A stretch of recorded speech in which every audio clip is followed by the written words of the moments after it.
ओम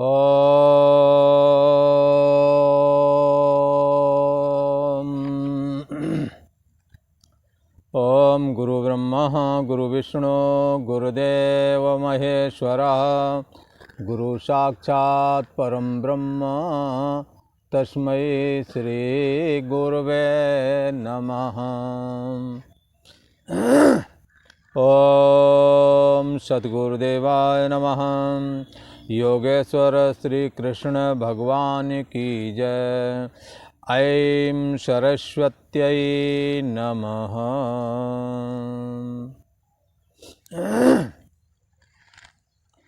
पूर्व का प्रसंग एक बार स्मरण करते हैं।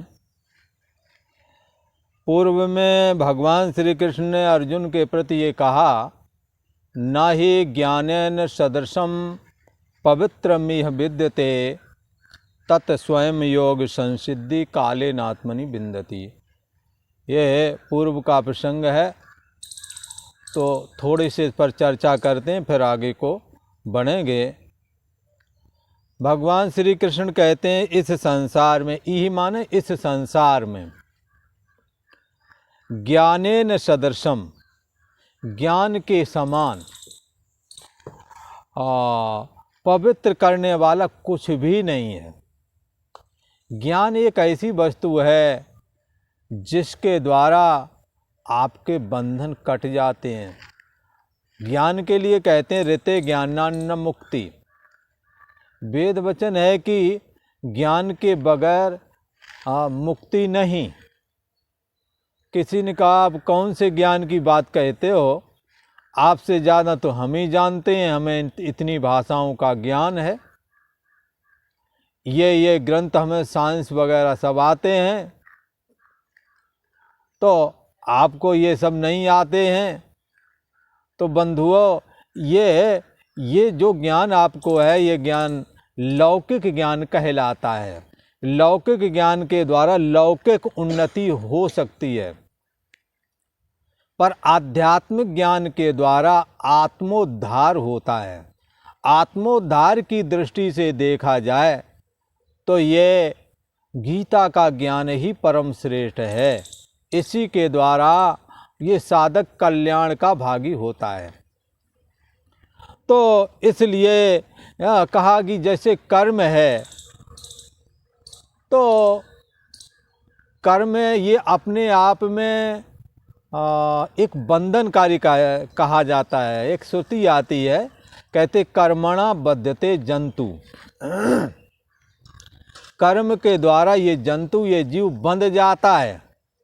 पर बंधुओं, कर्म बंधन भी करता है और कर्म बंधन छोड़ता भी है। जैसे जिस बटन के द्वारा आप बिजली को ऑन करते हैं, बल्ब को जलाने के लिए ऑन करते हैं, उसी बटन के द्वारा ऑफ भी होता है। तो इस करके ज्ञान की दृष्टि से यदि देखें तो ज्ञान तो अपने आप में बहुत पवित्र है। कर्म जो कि बंधनकारी कहा गया है, उस कर्म को यदि शास्त्र के अनुसार करें तो वो कर्म भी हमारे को बंधनकारी नहीं रहेगा, अपितु वो बंधन खोलने वाला बनेगा।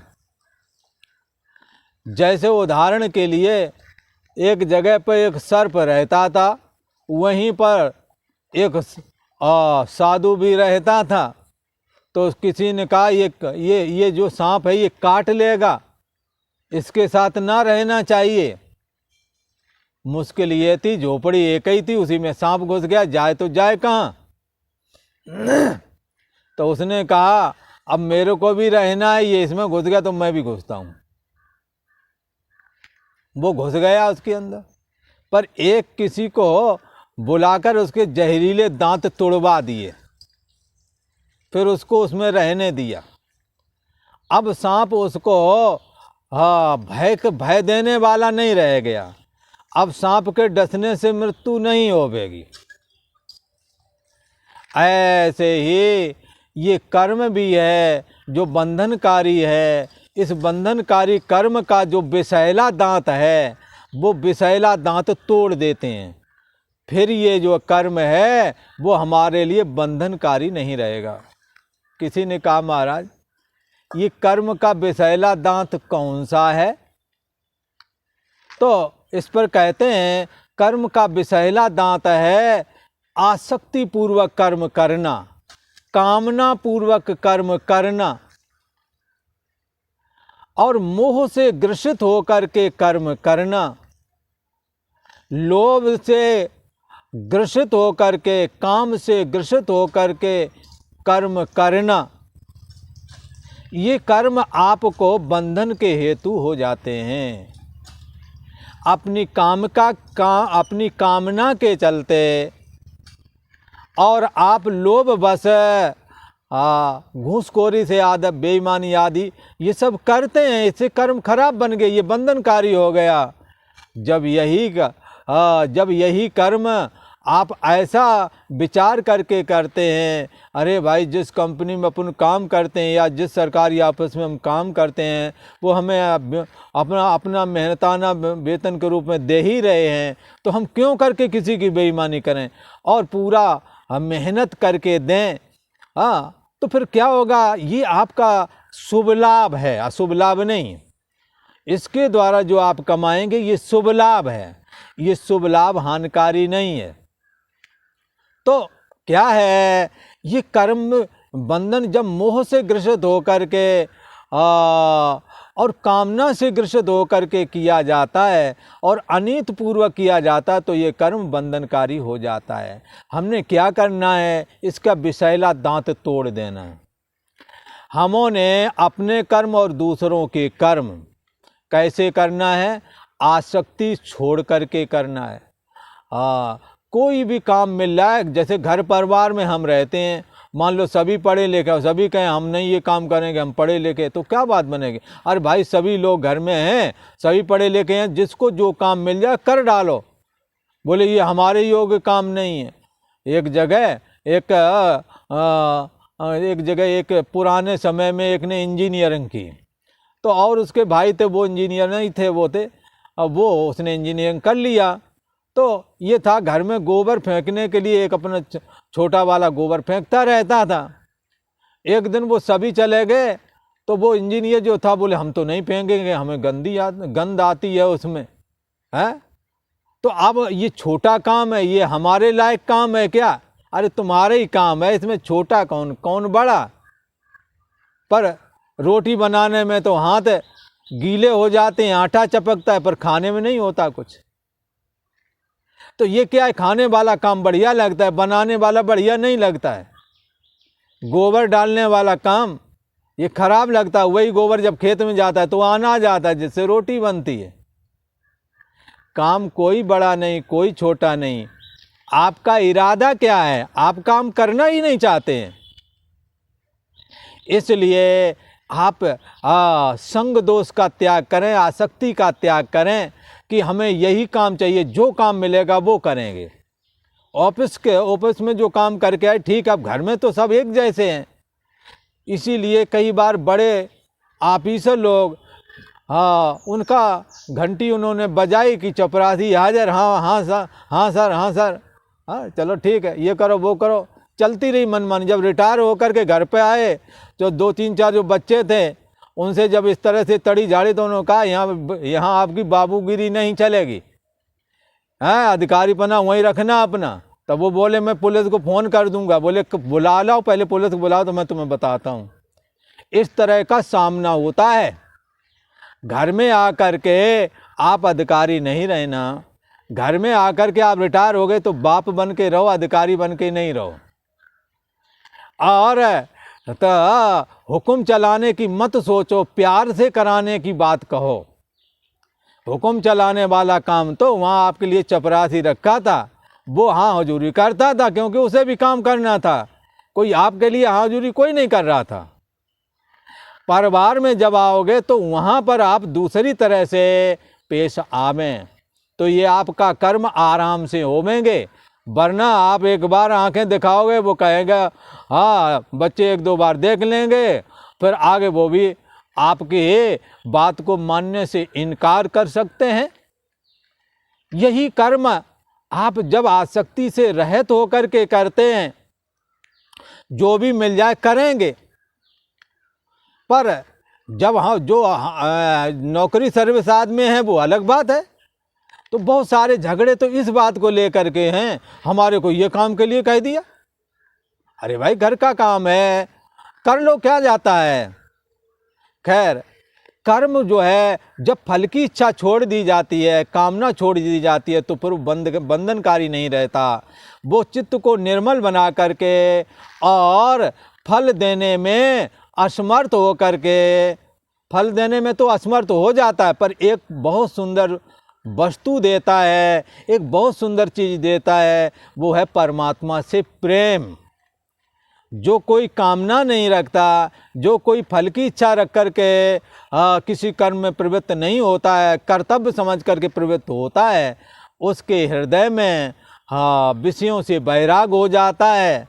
और सकल सुकृत फल, जिसने उसने सत्कर्म किए, उन फलों का, उन कर्मों का जो फल आता है, सकल सुकृत फल राम सनेहु। संपूर्ण सत्कर्म जो उसने जीवन भर किए, कामना त्याग करके, फल की इच्छा छोड़ करके, और जो वो लगा रहा, उसके कर्मों का फल क्या हुआ? परमात्मा के प्रति प्रेम होना। और वेद पुराण संत मत एव, वेदों का, पुराणों का और संतों का मत यही है कि हमारा प्रेम परमात्मा से हो जाए।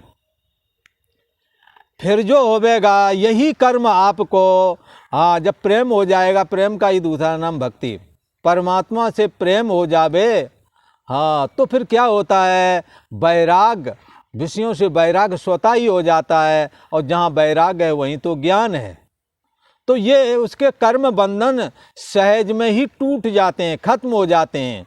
यहाँ तो कह दिया है भगवान श्री कृष्ण ने कि ज्ञान के समान यद्यप कोई पवित्र चीज़ नहीं है इस संसार में, है कुछ भी नहीं है ज्ञान के बराबर। क्योंकि ज्ञान जगत को, जिस देह और जगत को सत्य मान करके आप चलते रहे, उस देह और जगत को मिथ्यात्व दिखाने में, मिथ्या दिखाने में समर्थ है ये दुर्लभ गीता का ज्ञान।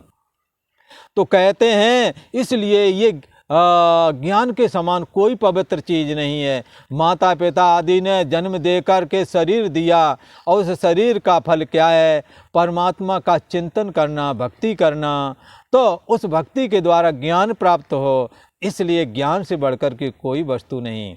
ऋते ज्ञानन न मुक्ति। पर कर्मयोगी साधना पहले से करता आया, आसक्ति और फल की इच्छा से रहित होकर के, कामना रहित होकर के, उसने अपने चित्त को इतना निर्मल बना लिया, उसने आसक्ति तोड़ दी, कामना त्याग दी, फल की इच्छा छोड़ दी, परमात्मा के अर्पण होकर के चलता रहा, तो उसका अंतःकरण इतना शुद्ध हुआ कि स्वयं तत् स्वयं योग संसिद्धि काले नात्मनि बिंदति। कहते हैं कि कितने काल से लगा चला आ रहा है इस निष्काम कर्म को करते हुए, उस कर्म योग के द्वारा अंतःकरण शुद्ध हुआ वाला जो ये मनुष्य है, अपने आप आत्मनि बिंदति, अपने आप से अपनी आत्मा को जान जाता है। गीता का श्रवण थोड़ा मोड़ा प्राप्त हुआ और दुर्लभ ज्ञान उसे अपने आप में ही प्राप्त हो जाता है, ऐसा कहा। इसलिए ये अंतर्यामी आत्मा जो मन बुद्धि आदि का भी आश्रय प्रकाशक है, जिसको जान लेने के बाद में फिर कुछ जानना बाकी नहीं रहता। कर्मयोगी साधक कर्म करता हुआ, और दुर्लभ ये तत्वज्ञान जो है वो अपने आप से ही अपने आत्मा में पा लेता है, ऐसा कहा। तो किसी ने कहा महाराज ये ब्रह्म ज्ञान की तो बात बहुत बढ़िया बताई, पर ये ब्रह्म ज्ञान किसको प्राप्त होता है? ये जो ज्ञान है, कर्मयोगी साधक अनंत जन्मों से कर्मयोग की साधना करता करता जब उसका अंतःकरण शुद्ध हुआ, तो ये अपने आप से अपने आप में ही पा जाता है उस परमात्मा को, जो कि हृदय देश में विद्यमान है, बुद्धि देश का साक्षी है। तो ऐसा जो ज्ञान है ये कैसे प्राप्त हो, तो इसके लिए कहते हैं कि हे अर्जुन, ज्ञान को प्राप्त करने के लिए श्रद्धा चाहिए। सत्यवाक गुर वेद हैं। गुरुओं की जो वाणी है और वेद वचन हैं ये सत्य हैं। श्रद्धा अस विश्वास, ऐसी श्रद्धा और विश्वास हमें रख करके चलना चाहिए। संयतेन्द्रियः तत्परः श्रद्धावान ज्ञानम लभते। भगवान श्री कृष्ण कहते हैं कि हे अर्जुन, श्रद्धावान लभते ज्ञानम तत्परा संयतेन्द्रियः ज्ञानम लब्ध्वा पराम शांति मचरेणाधिगच्छति। भगवान श्री कृष्ण ने कहा, हमारा जो ये दुर्लभ ब्रह्म ज्ञान है, जो तत्व ज्ञान है, जो आत्मज्ञान है, इस ज्ञान को यदि प्राप्त करना है तो कुछ शर्तें हैं। बोले महाराज क्या शर्तें हैं? जिनको आप पूरा कर दो और आपको ज्ञान प्राप्त होवेगा। तो बोले क्या है शर्त है? तो कहते हैं संयतेन्द्रियः, सबसे पहले तो जितेंद्रिय होना चाहिए। मन और इंद्रियों का निग्रह होना मांगता है। अच्छा, तत्परा, और क्या जरूरी है ये परमात्मा का ज्ञान प्राप्त करने के लिए? साधन परायण, तत्पर होना चाहिए। पता लगे कहते हैं भाई चलो माला जप लो, माला आला तो कुछ नहीं जपना, आलस करके सो और गए, तो तत्परा तो ना हुआ। तत्पर होना है हमने परमात्मा की भक्ति के लिए, ज्ञान वैराग्य की सिद्धि के लिए हमें बड़ी तत्परता के साथ लगना है।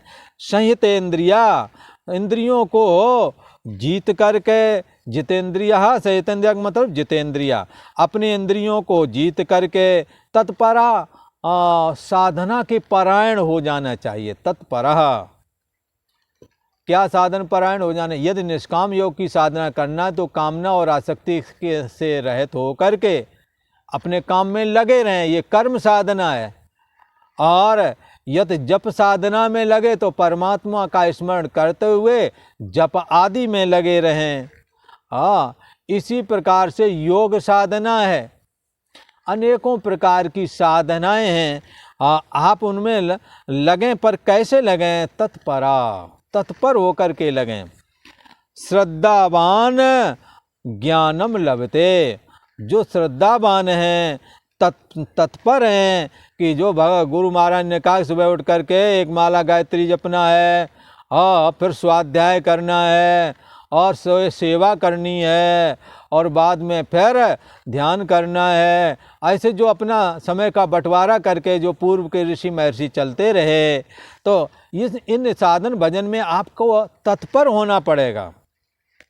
श्रद्धावान मनुष्य, जो साधन परायण हैं, जो जितेंद्रिय हैं, ऐसे लोग ज्ञान को प्राप्त होते हैं। और ज्ञान का फल क्या है महाराज? ज्ञान को प्राप्त होते हैं तो ज्ञान का कुछ फल होना चाहिए। तो कहते हैं किसी ने कहा नहीं, पहले ये बताओ महाराज जितेंद्रिय किसे कहते हैं? तो जितेंद्रिय कहते हैं इंद्रियां विषयों में न जाएं। और जितेंद्रिय के लिए क्या कहते हैं? इंद्रियां तो विषयों में जाएं ही नहीं, और मन हमेशा परमात्म चिंतन में लगा रहे। संयतेन्द्रियः तत्परः श्रद्धावान ज्ञानम लभते। साधन परायण होना, यदि नाम जप की साधना है, मंत्र जप की है तो उसमें लगे रहें। स्वाध्याय वाली साधना है तो रोजाना स्वाध्याय करें। आगे गीता में आने वाला है अध्यात्म ज्ञान नित्यत्वम तत्व ज्ञानार्थ दर्शनम। अध्यात्म ज्ञान का जो ये गीता ज्ञान है, इसका नित्य प्रति श्रवण करना चाहिए। श्रोतव्यो मंतव्यो निदिध्यास्तव्य, श्रवण करना चाहिए, मनन करना चाहिए, निदिध्यासन करना चाहिए। कैसे? श्रद्धा पूर्वक। अच्छा, तो साधना के परायण, हमेशा साधना भिमुख मन रखना है, प्रयोजन रखना है साधना का, साधन परायण रहना है। किसी ने कहा कैसे? जैसे एक लड़का ग्रेजुएट किया, तो ग्रेजुएट की पढ़ाई 12-14 साल मान लो तो कहा ये 12-14 साल आप क्या करते रहे, तो कहने लगा पढ़ते रहे। जबकि और कोई काम नहीं किए, बोले और कोई काम नहीं किए। अच्छा, जबकि घर के काम नहीं आपने किए, तो बोले घर के तो करते रहे, पर प्रयोजन पढ़ना था, इसलिए 12-14 साल हम पढ़ते रहे, या कहा जाता है। जबकि काम उसने बहुत सारे किए, नाते रिश्तेदारी में गया, देश विदेश गया, बहुत सारे काम किए, पर प्रयोजन केवल पढ़ना था, इसलिए क्या करते रहे, पढ़ता रहा हूँ। घर में वो झाड़ू पोंछा भी अपना करता था, पर उसको नहीं जोड़ा, है। तो क्या है, साधन परायण होना। अब हमारा प्रयोजन है परमात्मा की भक्ति करना, साधन परायण हो जाना। तो जितना हमारा प्रयोजन जो होता है उसी को लिया जाता है। तो ज्ञानम लब्ध्वा पराम शांति, ये जितेंद्रिय होना चाहिए और साधना करने के साधन के परायण होना चाहिए। भले ही कुछ करते रहें, कुछ भी करें, हमारा प्रयोजन परमात्मा की प्राप्ति है, उसका नाम स्मरण करना है, उसके प्रतिपादक शास्त्र का चिंतन करना है। तत्चिंतनम तत्कथनम अन्यो अन्यम प्रबोधनम। हाँ, ये ब्रह्मा व्यास है, ब्रह्मा व्यासा विदुर्बुधा, इसी को विद्वान लोग ब्रह्मा व्यास कहते हैं। तो हमने अपनी इंद्रियों का निग्रह करना है और साधना के परायण जीवन बना लेना है, तो क्या होगा। और अपनी श्रद्धा भी बराबर पर जो वेद वाक्य हैं उनके अनुसार हमने अपनी परमात्मा की जो साधना विषयक जो जिसके लिए कहते हैं ना अध्यात्म ज्ञान नित्यत्वम, नित्य प्रत जो परमात्मा का चिंतन किया और आत्मा अनात्मा का विवेक करके, और विवेक करके क्या हुआ, श्रद्धा पूर्वक ये किया और बाद में देखा तो वैसे ही अपने निकले, हमारा स्वरूप ही आत्मा निकला। पहले तो कहा कि तुम देह इंद्रिय आदि से अलग हो, ऐसा पहले शास्त्र से सुना, और जब उसका अनुसंधान किया तो पाया कि वो तो मैं ही हूँ, सो प्रभु और नहीं सो तू है, जैसा कि गुरुओं ने कहा। तो इसके लिए, इस साधना के लिए जितेंद्रिय होना चाहिए, साधन परायणा अर्थात तत्परता होना चाहिए। ऐसा श्रद्धावान मनुष्य ज्ञान को प्राप्त होता है। और ज्ञान यदि प्राप्त हो गया तो कहते हैं ज्ञानम लब्ध्वा आचरेण, ज्ञान को प्राप्त हो करके ये तत्काल परमात्मा की प्राप्ति होती है। क्योंकि अज्ञान रहित उपलक्षित आत्मा, अज्ञान सहित उपलक्षित आत्मा देह के आकार में दिखती है, और अज्ञान रहित जो आत्मा है वो ज्ञान के द्वारा तत्काल ही प्राप्त होता है, क्योंकि वो कहीं दूर नहीं, वो सो प्रभ और नहीं सो तू है। तो कहते हैं कि ज्ञान को प्राप्त हो करके वह जो कर्मयोगी साधक है बिना विलंब के तत्काल ही परम शांति में अधिगच्छति, भगवत प्राप्ति रूप परम शांति को तत्काल ही प्राप्त हो जाता है। अच्छा, अब आपसे प्रश्न करते हैं, तुम्हारा आश्रय और प्रकाशक मन और बुद्धि का जो है वो आत्मा है, अच्छा, और वो आत्मा तुम ही हो, तो ये इस बात को समझने में कितना समय लगेगा? हाँ, बहुत समय लगेगा। पर शुद्ध चित्त वाला यदि हो तो मन और बुद्धि का आश्रय प्रकाशक जो चेतन सत्ता है उससे अलग हो करके किसी का भी कोई वजूद नहीं, ना मन का ना इंद्रियों का। हाँ, तो जब वजूद ही नहीं तो जिसका वजूद है सोहम अस्मि, वो मैं ही हूँ, और वो है परम ब्रह्म परमात्मा का अंतर्यामी स्वरूप। यही भगवान श्री कृष्ण का अंतर्यामी स्वरूप है जो सर्व का आधार है। और आज इतनी ही चर्चा करते हैं। ओम शांति शांति शांति।